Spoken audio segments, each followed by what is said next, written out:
Boldwood presents In Pursuit of Happiness, written by Freya Kennedy and read by Jessica Regan. The moral right of the author has been asserted. This performance is owned by Boldwood. Prologue. The pop of the champagne bottle made Jo Campbell jump, even though she'd watched her foster brother Noah as he started to twist the cork slowly and had anticipated the noise that would follow. Her nerves were on edge and fizzed just like the bubbly liquid that was being poured into delicate long-stemmed champagne flutes. The hum and chatter of the guests assembled in the next room made her feel giddy. So giddy, in fact, that she downed the better part of her glass of bubbles in one go, prompting her mother to warn her to slow down. "But Mum," she said, "I'm really nervous. What if everyone hates it? What if it bombs and the only reviews that come are one-star assassinations? What if not a single person buys it?" She didn't so much as have butterflies in her stomach as giant killer moths, if such a thing existed. Her mother put down her own empty glass. "Josephine Campbell, calm yourself, my wee love. Everyone will love it. Why wouldn't they? It's brilliant, and you're brilliant." "But you are duty-bound to say that. You're my mammy. Even if it was the worst book in the world, you'd still tell me it was brilliant," Jo said. Her mother, a woman who had raised 3 children of her own, adopted another and fostered countless more over the years, gave Jo a snippy look. "I would not. I've always been honest with you, and I'm not going to change now. Besides, it's published. It wouldn't be if it was rubbish." "She's right, you know," Libby Quinn, one of Jo's dearest friends and the proprietor of Once Upon a Book in Ivy Lane, told her. "You're good. Actually, you're great. This is your moment, so enjoy it. The shop is full and everyone is on your side." Libby smiled her usual warm, inviting smile, and Jo watched as Noah put his arm around his new fiancé's shoulder and kissed her on the cheek. They made a lovely couple, Libby and Noah. But then she'd always known that from the moment Libby Quinn had arrived in the Ivy Inn, soaked to the skin and covered in grime just over a year earlier. She'd known almost instantly they would be a great pair. And once they had finally admitted their feelings towards each other, they had become almost inseparable. Just thinking about Noah's hearts and flowers proposal brought tears to Jo's eyes, and it wasn't that she was jealous. Although if she was honest with herself, she would admit she was. "Damn it," Jo said, downing the rest of her glass while ignoring her mother's disapproving looks. "I'm not going to cry. I'll never live it down." "Everyone knows you're soft as butter, Jo. I wouldn't worry about it," Noah said. He was right, of course. She was as soft as butter on a warm day, but she had more reason than normal to be emotional. Posters of Jo's debut novel, The Lies We Tell, lined the walls, replete with official author pictures in which she looked sultry and serious and not her usual gregarious self. In that moment, Jo felt a swell of pride and achievement. This was her moment.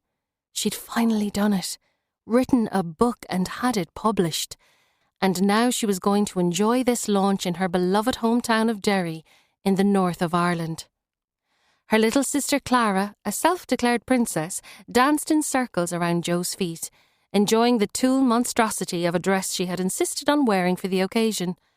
It was over the top, Jo conceded, but Clara had her big sister tightly wrapped around her little finger.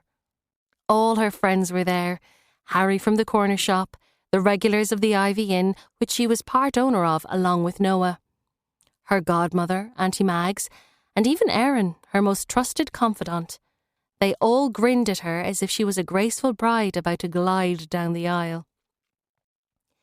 So far, the launch had been everything she had hoped for. Copies of her books on the shelves, friends and family sharing the moment, and champagne galore.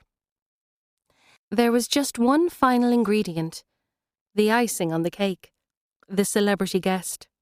Libby had made it her mission to find someone famous to do the launching honours, someone instantly recognisable, but she had refused to tell Jo who it would be. "It's good," Libby had said. "It's someone really good." Jo hoped it was someone who would suit the gravitas of the launch and the seriousness of the book she had written. She'd poured years of writing and learning and rewriting and relearning into making this debut. And she had great dreams that one of her writing heroes, maybe Liz Nugent or Leanne Moriarty or local bestseller Brian McGilloway, would do the honours. When the crowd parted, Jo swore loudly as she saw a life-sized Peppa Pig holding a copy of her book, while Clara squealed with delight at the superstar guest. It was just at that point that Jo woke. Drenched in sweat, in the early morning light of her bedroom, instantly delighted it had been just a dream. Yes, of course, she'd love to have the book she'd been slaving over for the last 3 years published, but the thought of the public side of things, launches and interviews and photo shoots, book signings and possible Peppa Pig endorsements made her feel sick to the pit of her stomach. She looked at the stack of notebooks on her dresser, each one filled with ideas and short passages of text. Her battered laptop, most certainly on its last legs, sat beside them. The master copy of her novel saved to it.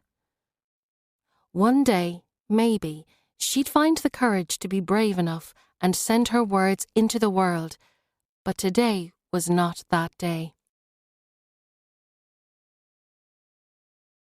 Chapter 1. Always Be My Maybe. Thursdays were bookshop days, and, as such, they were one of Jo's favourite days of the week. As much as she loved working in the Ivy Inn and loved the people she worked with, Thursdays were different. She carved those days out for herself and made sure she was always at her desk writing before 10. When Libby had decided to have dedicated writer spaces in Once Upon a Book, Jo had made a long-neglected promise to herself that she would start approaching her writing seriously. She'd been the first person to reserve one of the desks, and within a fortnight of the shop opening, she had made a block booking that meant the Heaney desk would be hers every Thursday. She'd tried some of the other desks, of course, like a modern-day Goldilocks. The Plath desk had felt too sombre, the Joyce desk too ambitious, but the Heaney desk, that felt just right. Solid and brave and trusting. She was happy to dig with her squat pen there and lose herself in her words. It helped that she had freshly ground coffee on tap and the smell of freshly printed books filling her nostrils. Even on the days when the words didn't come so easily, she could quite happily just spend the day people-watching from her nook, with occasional breaks to chat with Libby over a tray bake or muffin, or to pore over the books on the pre-loved shelves, finding bargains to add to her collection. This Thursday was no exception, even though her dream of an uncomfortable public launch had nagged at her all day. Jo read over the opening chapters of her book again. She still cringed a little when she thought of it as a book as opposed to just something she'd written. The fear was real that people would think she had notions above her station by declaring herself a writer and talking about her book. It seemed like such a far-fetched dream. As she picked apart each sentence as if she were seeing them for the first time, Jo tried to read her words as if she had no connection to each and every one of them on the page. A lot of time was spent sat back in her chair, chewing on the lid of her pen and watching the words blur on the screen in front of her. Was this any good? It was entirely possible she had lost all perspective at this stage. What she needed was a fresh set of eyes to read it, but that would entail actually showing her work to someone, and Jo wasn't sure she was quite ready for that yet, or if she ever would be. Even though she knew she wouldn't have a problem getting someone to read it for her, Jo didn't believe she'd get the most honest response from any of her eager family and friends. Her mum wanted to read it. Noah tortured her to get a sneak peek too. Even Erin, who, as a rule, didn't normally read anything longer than an Instagram post, had been on her back about it. Jo feared any of those three would read it and praise that which needed changed. Their feedback would be the equivalent of a kindly pat on the head and a "well done, love." Libby, of course, would probably be the best person to read it and give her an honest opinion. There wasn't much about books that Libby Quinn didn't know, and Jo knew that even if her book was truly woeful, Libby would be able to break the news to her in a kind and constructive manner. But Jo, who had once been so fearless in everything she did, wasn't sure she was quite brave enough for kind and constructive yet. Secretly, she was afraid that Libby would tell her it was all awful and that she'd been kidding herself that she had anything remotely resembling talent. Maybe, she thought, if she just tweaked it a little more, she would find the courage she was lacking. Her phone pinged with a message from Erin at 5:01 p.m. exactly. Erin, along with all of Joe's friends and family, had been warned not to message her on Thursdays before 5 unless it was a matter of life and death. They all knew better than to ignore that directive, but it did normally lead to Joe's phone being flooded with messages and calls as soon as her self-imposed isolation ended. JC, thank God it's 5. We need to chat before I brain someone with a skillet pan and serve them for tomorrow's lunch special with a red wine dew. Everyone knew that Erin could be a little hot-headed when it came to her work. She made Gordon Ramsay look like Mary Poppins when she really got going, but rarely went so far as to actually threaten murder and subsequent cannibalism. Joe knew, however, that just as Erin could be enraged at a speed of knots, her anger also burned out quickly, and quite often she just needed to shout a bit or smash something to restore her equilibrium. Thankfully, it usually wasn't someone's brain with a skillet pan, but woe betide a ball of dough or hunk of lamb that crossed her on a bad day. Joe tapped a reply into her phone. Come over to Libby's. There are still some chocolate brownies left and we can chat. Leave Phil in charge for 20 minutes. The kitchen could and would survive without Erin for 20 minutes, even if Erin wasn't at all willing to believe that. Jo packed up her things and moved to a table in the coffee bar before she made 2 lattes and placed 2 gooey, delicious chocolate brownies on plates. There were, she noted, certain perks to also working a few shifts at a bookshop which had a coffee bar attached, and to being one of the owner's best friends. When Libby asked her if everything was okay, she simply replied with, Erin, and no more needed to be said between the two. Libby smiled. You might need cream with those brownies. You might be right, Jo smiled back, just as the bell above the door tinkled and Erin walked in, red of face and face tight with anger. Jo pulled her into a hug. What's wrong? She asked. Erin pulled back and sat down. You know we're catering that private party tomorrow, the engagement? Jo nodded. The details of the dinner for 30 being held in the pub's small but perfectly formed function room were seared in her brain. The bride-to-be was what most people would class as high maintenance, and the groom-to-be was worse. Well, himself just called and wondered if they could add another 10 meals to the cover, and 4 of those 10 are vegan, but none of our vegetarian options sound like something they would like. She rolled her eyes at this. For a small gastropub, the Ivy Inn's array of vegetarian and vegan meals was impressive, something Erin was very proud of. So he wondered, could I send him a few ideas for them to consider, for the dinner, tomorrow? She dug her fork into her brownie with a fierceness that made Jo feel a little scared. I mean, 10 more meals and a bespoke menu at 24 hours' notice, and you'll have to rework the table arrangements to fit more people in. It's been one thing after another with these two. At least it's only the engagement and not the wedding, Jo offered. If they want to book that with us, we can claim to have no availability that day. Can we not just tell them to stick their extra guests and their bespoke menu up their arses? Erin asked, hopefully. But Jo could see that her temper was already subsiding. She knew Erin and the pride she took in her work. She'd make it happen and she'd make the vegan meals amazing, so much so that the couple would probably want to book there and then for the wedding, but they'd cross that bridge when they came to it. If only, Jo said with a smile. But you can tell them that our vegan menu has won awards and at this stage it's not possible to source other ingredients for alternatives. I can probably work something out, Erin said, as she took a second bite of the brownie and made semi-orgasmic noises as the chocolate hit took effect. Who supplies these? They must have a special recipe. I've never tasted anything like it. I can find out for you, Jo said with a hint of a smile on her face. Hurricane Erin had run out of puff and her friend's mind was already back at work.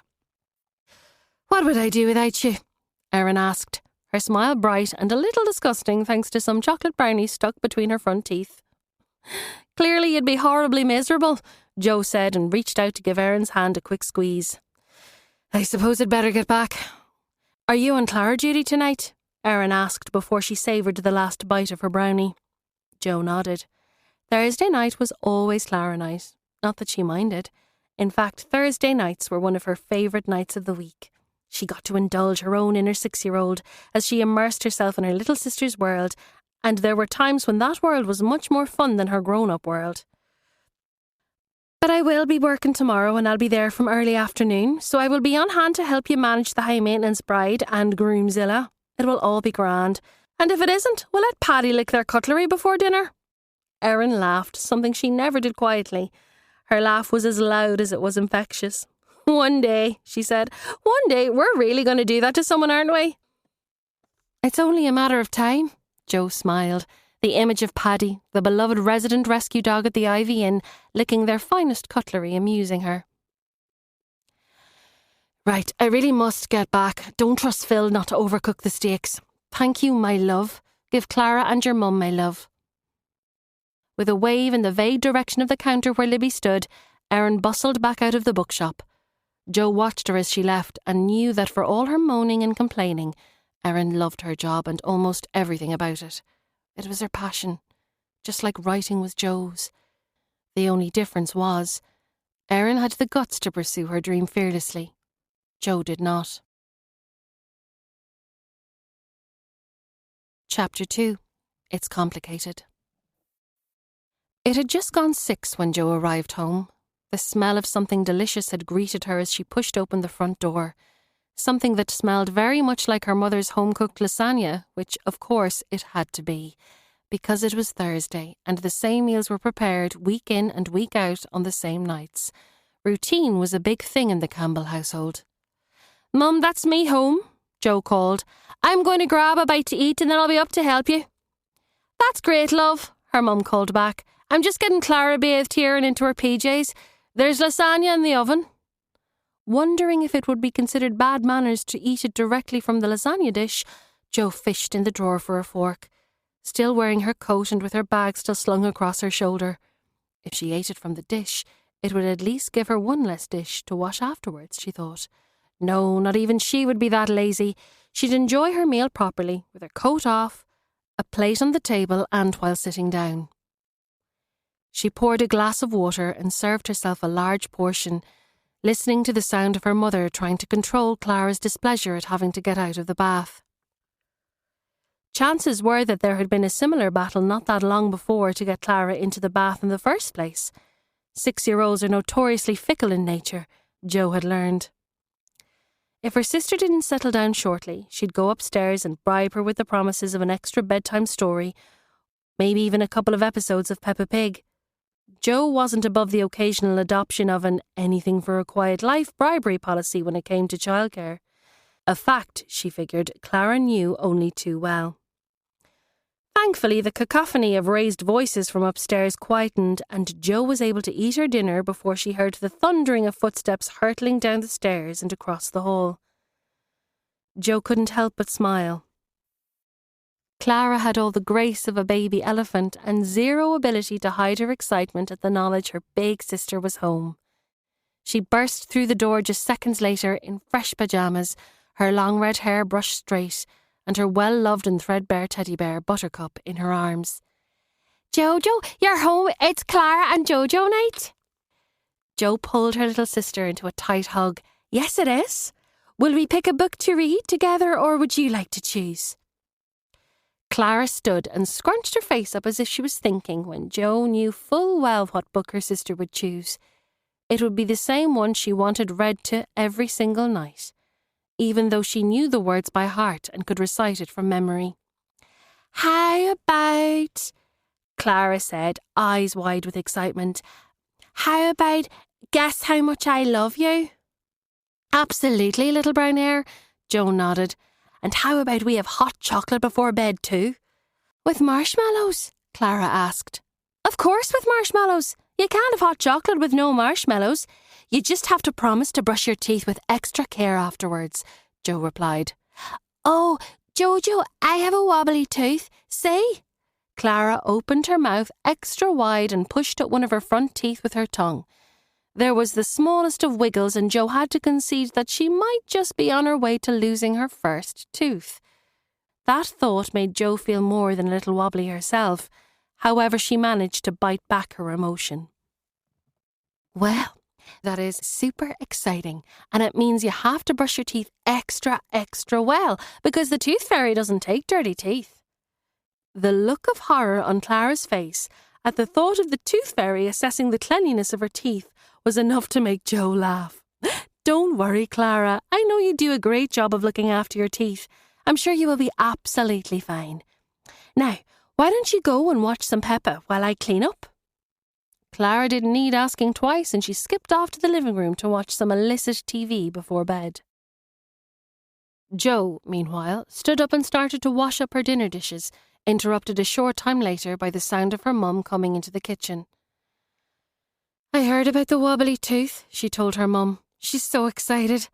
Wouldn't it be great to be able to get so excited about a part of your body falling out again? God forbid, her mother said, making the sign of the cross. I'll be happy with no more bits falling off or out for the rest of my life, unless it's a couple of inches off my waist. Have you seen my crochet bag? Maureen Campbell saw her Thursday night crochet club as the social highlight of her week, even if she very rarely produced anything for her efforts. Jo long believed that it was more of a stitch and bitch club, light on the stitching and heavy on the gossiping. The fact that her godmother, the very formidable Auntie Mags, was one of the other members, and that her mother frequently slipped a bottle of gin into her crochet bag before going out, did little to challenge her belief. Jo reached behind her chair and retrieved the bag, which already held a bottle of tonic water. Thanks, love, her mother said, sitting down at the kitchen table and taking a deep breath. I'm tired tonight, she said. I thought I'd be cruising towards retirement by now, not discussing who the best princess in Frozen is. I'm on Hannah's side, if you're wondering.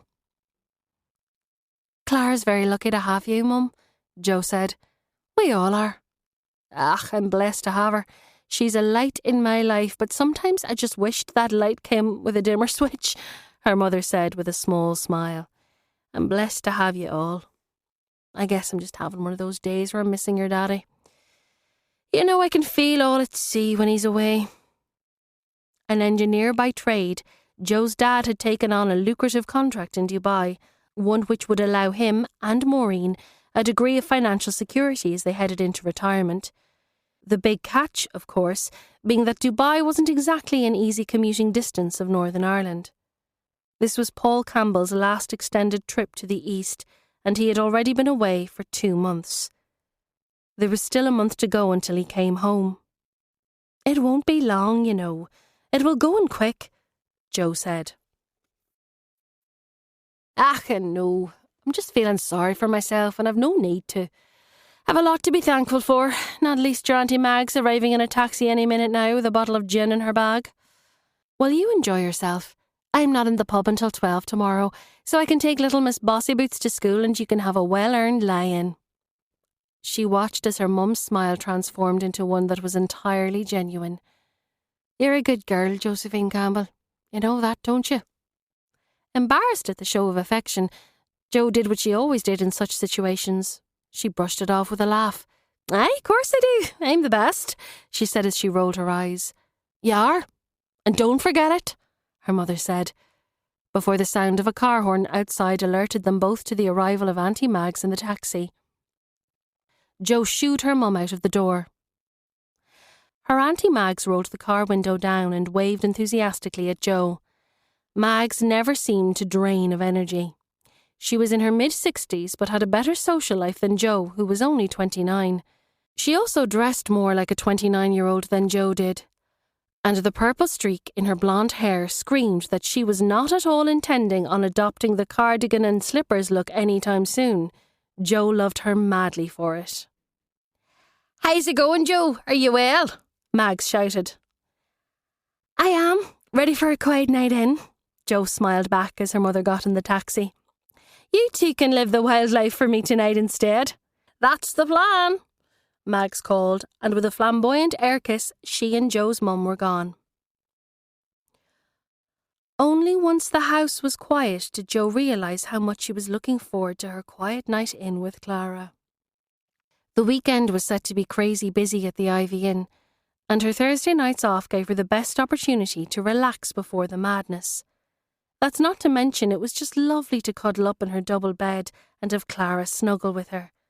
How she'd manage when her dad returned home and she moved back to the flat she shared with Erin would remain to be seen. Over the last 2 months, she had adapted beautifully to life back in her childhood home and to spending almost all of her free time at the beck and call of her beautiful, slightly crazy sister. Clara had been a member of the Campbell family on and off for the past 5.5 years. She was just 6 months old when she first came to stay with them for a few days, Maureen and Paul being among the most beloved and experienced of foster carers on the books. For 3 years she flitted in and out of their lives, sometimes just for a night or two, sometimes for a few weeks at a time.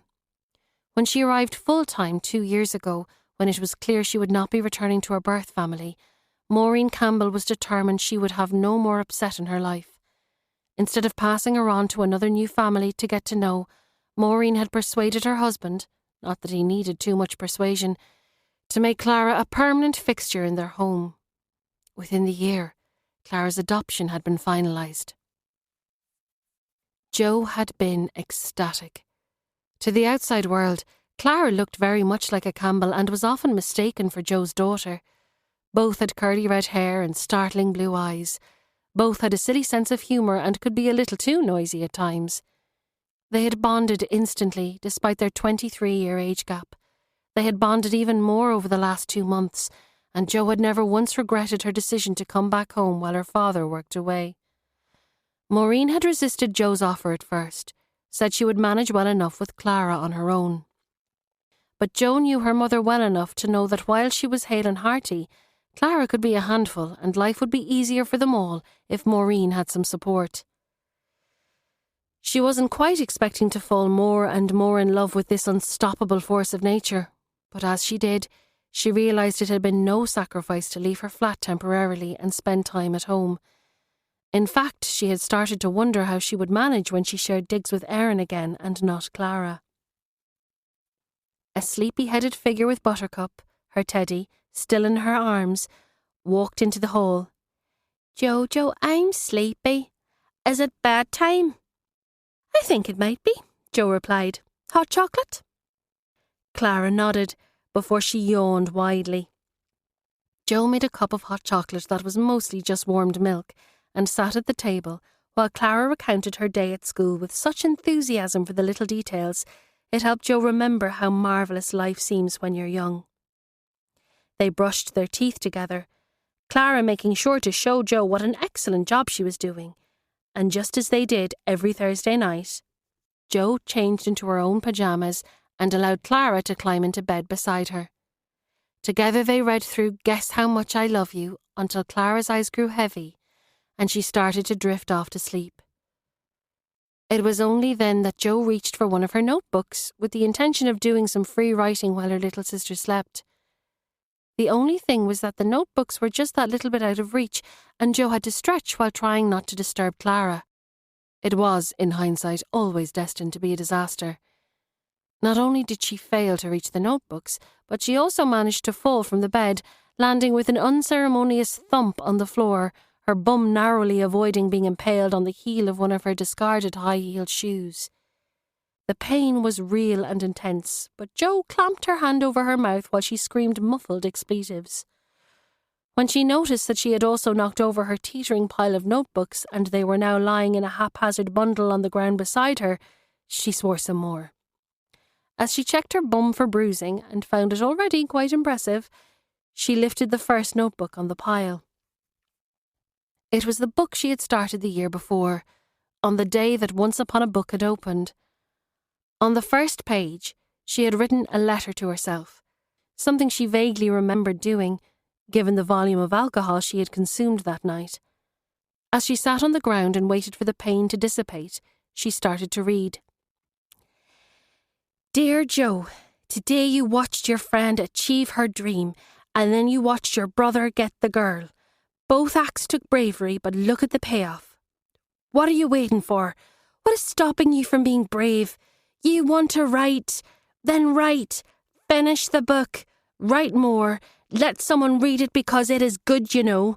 I love you, but I know you can be happier. You deserve to be happier. Just stop being a big cowardy pants. All your love, me, us, Joe. Kiss, kiss, kiss. It was a little garbled and funny in places, but as Jo read the words she had scrawled while 3 sheets to the wind, she felt tears prick at her eyes. And it wasn't just because the bruise in her bottom was no doubt spreading and turning an even darker shade of purple. It was because she had spent every day since then promising that she would be braver the next day, or next week, or next month. She had failed spectacularly. That's not to say Jo was unhappy as such. She had a good life, a lovely flat with Erin, a loving family, good friends, great neighbours. She had part share in a successful business, one she enjoyed working in. She had travelled, spent her early 20s as a holiday rep in warmer climes, the kind of rep that encouraged young holiday goers to drink shots from each other's belly buttons and who subsequently became immune to the sight and smell of vomit. She had Clara and, she noted wryly, nice high heels. But she had always felt as if she was trying on life for size. She'd yet to find her place. She watched Erin with her obsession for creating amazing food, Noah with his commitment to the community of Ivy Lane, Libby and her books, her parents and how they had devoted so many years to fostering, and wanted to find that sense of fulfillment herself. Tomorrow, she thought. Tomorrow. Or next week at the latest, because she knew the weekend would be busy. She was going to go for it. She'd show her writing to someone. She'd send it out into the world. She'd take a huge chance. Jo Campbell was finally going to stop being a big cowardy pants. Chapter 3. Working Girl. Paddy, the resident dog at the Ivy Inn, bounded across the room to Jo, his tail wagging so fiercely that his rear end couldn't help but shake about with it. "How are you doing, Paddy?" Jo grinned, allowing him to jump up on her and put his paws on her chest. She couldn't stop herself ruffling the fur around his neck and showering him with kisses. Although technically he belonged to Noah and he lived in the flat above the pub with his owner, Jo felt as much in ownership of Paddy as her foster brother did. She liked to tell herself that Paddy liked her more than Noah, and it wasn't just because she kept some treats in her coat pocket ready to hand out whenever she greeted him. A border collie who was never seen without his red bandana, Paddy had stolen her heart the day she had accompanied Noah to the animal rescue centre to pick him up. He was a smart dog who knew, with the right tilt of his head and plenty of hugs, he had Jo in his pocket. The inn wasn't due to open for another 15 minutes, so Jo allowed herself a few minutes to play a quick game of catch with Paddy in the beer garden. But as raised voices from the kitchen carried out of the open window, Jo realised she needed to get to work and give Erin the support she had promised her. She led Paddy back to the office, where she rewarded him with a treat before she hung her coat and bag up and slipped her apron around her waist. She was just grabbing her order book and pen when she felt 2 heavy hands on her shoulders, which made her both swear loudly and jump, dropping her pen and book to the floor. "Sorry," Noah said. "I didn't mean to startle you. I thought you'd have heard me coming." Jo turned and looked at Noah, who couldn't quite manage to hide the mirth in his voice or on his face. She pushed him away playfully before bending to retrieve the pen from where it had rolled under the desk. "You're a bad shite, Noah," she said. "I bet you knew full well you were creeping up on me. Watch yourself or I'll tell Mum on you." "You'd grass me up?" he asked, his hands up in mock surrender. "Please don't." "Then no more sneaking up on me." She winced as she stood up again, her injury from the previous night making itself known. "You okay?" Noah asked. "I'm fine," she said. "Had a fight with a pair of shoes last night and my ass is worse off for it. I'll live though. And we'll be so busy today I won't have time to think about it." "Erin's in fine form," he said with a grimace. "Leave her to me. I'll calm her down and talk her around. It's what I do best," she said. "No, it's the thing you do second best. First place goes to being an easy target for my jump scares."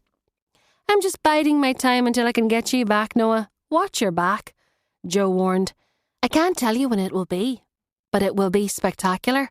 Maybe I'll jump out of the cake at your wedding." Noah smiled. "You'll never get me, Jo. Accept it and move on." "Whatever," she said with a roll of her eyes. "You'll see, Noah Simpson. Trust me. Now, work time." "Yes, boss," he said. "Oh, and Noah, Mum says she'd appreciate a visit at some stage this weekend. She has a few wee jobs for you around the house since Dad is away." "I'll text her and tell her I'll be round tomorrow," he said. "How's she anyway? And Clara?" "Clara is great, but our darling Mum is hungover this fine day." Noah smirked. "Is Mags to blame?" "Partly," Jo answered. "Yikes, I think I might call over today then. Bring some bacon sandwiches and get in the good books," Noah said. "Not until after the lunchtime rush, which won't happen if we don't get those doors open and get Erin nice and calm." "Anything Erin related is your domain as well, you know. Good luck." "She's a pussycat, really," Jo said, but she suspected she would have her work cut out for her. It wasn't long before those suspicions were confirmed. Erin was in full extreme focus mode. Her face was red with exertion, and Jo could see that Phil and the other kitchen staff were more than a little intimidated. Most of the time, Erin had the respect and friendship of her staff, but sometimes she pushed a little too hard, and instead of making her staff work harder, she could make them feel demoralised. Keeping everyone happy when Erin was in one of those moods was hard going, and of course it was further complicated for Jo by their friendship and their flat share. "Erin, how's things?" Jo said, plastering a smile on her face as if everything was completely normal. "Well, Jo, since you asked, I'm about ready to cancel today's lunch menu as no one seems to be able to keep up with basic prep for tonight's event while also cooking the same damn recipes they cook every lunchtime," Erin barked, her voice raised more than enough to make sure her staff heard every word. Jo watched as each of the other three working in the kitchen kept their heads down as if afraid to so much as breathe. It was far from the working atmosphere Noah and she wanted for the pub, and for the most part the Ivy Inn was run with minimal friction. Both she and Noah had spent a lot of time making sure they had staff they could trust and who happened to be cool people to work with. Any niggles were dealt with as soon as they arose, and Jo wanted this niggle ironed out quickly. "Erin, your staff know what they're doing. Trust them. And lunch service is over at 2:30, which gives you plenty of time to get sorted for tonight's dinner. Did you get the vegan menu sorted with the high-maintenance happy couple?" "Of course I did," Erin sighed. "But it would all be much easier if people just listened to what I asked them to do." Jo took a deep breath. Erin was not making this easier for her. "Can I help out here a bit? Noah won't mind. I'll work with you on some of the prep for tonight and the others can get on with lunch. Would that help?" Jo never claimed to be gifted in the kitchen, but she knew enough of her flatmate's high standards to be able to chop veg and mix up a stock without too much instruction. Erin huffed, blowing a stray strand of hair which had escaped from her chef's hat away from her face. "No, I'm fine. We're fine. They've done a lot." Jo raised her eyebrows. "They're a good team," Erin said, and if Jo wasn't mistaken, her friend was becoming a little emotional. "It's just a bit stressful and, well..." The kitchen staff looked up as if they had emotional breakdown radars, and Jo was more than a little confused. Erin was lovely and loving, but when it came to work she had a strict show-no-weakness policy. "Erin, do you want to take a couple of minutes out? Come on. Come and get a breath of fresh air with me." She took Erin by the arm and was even more surprised to find her friend didn't fight her off, and she led her out of the kitchen. Just as they reached the door, Erin stopped and called to her staff. "You are a good team, you know. I have every faith in you." Or at least Jo thought that was what she said, because the last few words came out as a jumbled, half-sobbed mess. Jo led her to the office where Paddy immediately ran over to say hello and promptly ran away again as soon as he copped that Erin was upset. "Right, what's really going on? Because there is no way this is about a vegan dinner or how much preps the lads have done for lunch. Everything looks very much under control in there." Erin sat down and pulled her chef's hat off, her dark brown curls escaping from under her hairnet. Her face, Jo noted, was still red, and her blue eyes were now red-rimmed too. Jo hunkered down in front of her and took her hands. "You're kind of scaring me now, Erin. What is it?" Erin shook her head. "I'm sorry," she said. "I'm being an asshole. Just tell me what's wrong, Jo pleaded. Don't hate me, Erin said. I've tried to tell you, but I didn't know how. But I can't leave it any longer. Jo ran through every possible scenario in her head. Well, all the really, really bad ones anyway. Was her best friend dying? Going to jail? Had she robbed Jo of all her worldly goods to feed a drug, gambling, shopping addiction? Okay, she began. Well, there's nothing you could do to make me hate you outside of hooking up with Tom Hardy. You know, that's an instant friendship killer. Jo tried to keep her voice light, but she was panicked that Erin was about to drop a bombshell. Erin took a couple of deep breaths, then looked up and directly at Jo. You know I love you, and you're my best friend. You know we have the best times together, and I couldn't ask for a better housemate. I love you too, Jo muttered, her friend's words having done nothing to calm her. You see, Aaron and I are getting pretty serious, and, well, he wants me to move in with him, and I do want to. I really love him, but I don't want to let you down, and I know you can't afford a flat on your own, but you've been spending more and more time with your mum and Clara, and I... Oh, Jo said as she tried to wrap her head around what Erin had told her. She was delighted, of course, that her friend had found love. She liked Aaron. He was a nice person and he treated Erin very well indeed. But she had been looking forward to moving back to their girly pad when her dad got home and resuming their well-oiled living arrangement. She liked her flat, her room, her life. He asked me a few weeks ago, and I know if you can't keep the flat on, then maybe we need to give notice, or I could help you find somewhere new, or make some arrangement, and I hate that I'm letting you down, but Aaron needs a decision, and it's causing a little bit of tension between us, and... Jo raised her hand. It's okay, Aaron. Honestly, I'm happy for you. Really happy for you. You deserve this. You deserve to be happy. I'll work something out. Honestly, don't worry about me. I'll be fine. And of course I don't hate you for it. I love you. She pulled Erin into a big hug and felt her friend shudder with emotion. Now, deep breath. It's okay. We're okay. I promise. Internally, though, Jo knew she wasn't okay. She'd not felt jealous of Erin and Aaron and their relationship before, but now, as much as she hated herself for feeling this way, it assaulted her. She was so not okay that, to her surprise and shame, she found herself having a little cry when Erin left. What was she going to do now? Erin was right. There was no way she would be able to afford the flat on her own. She'd either have to find somewhere else, somewhere nowhere near as nice and roomy, or get another person to share with. That was an even worse thought.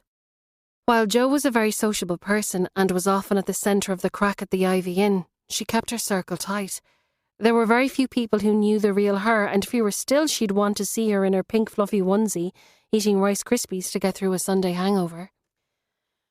That was before she'd even started unpacking the whole almost 30 and single side of things. It hadn't bothered her all that much before. She kept herself busy enough that she didn't have time to miss having a significant other.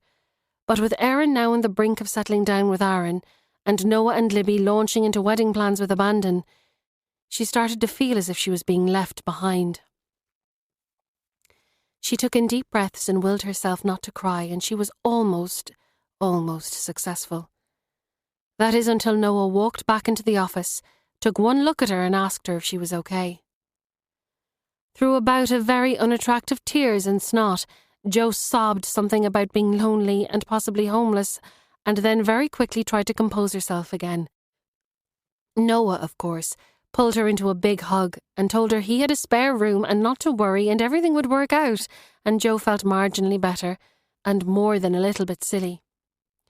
I'm sorry, she said. I'm okay, honest.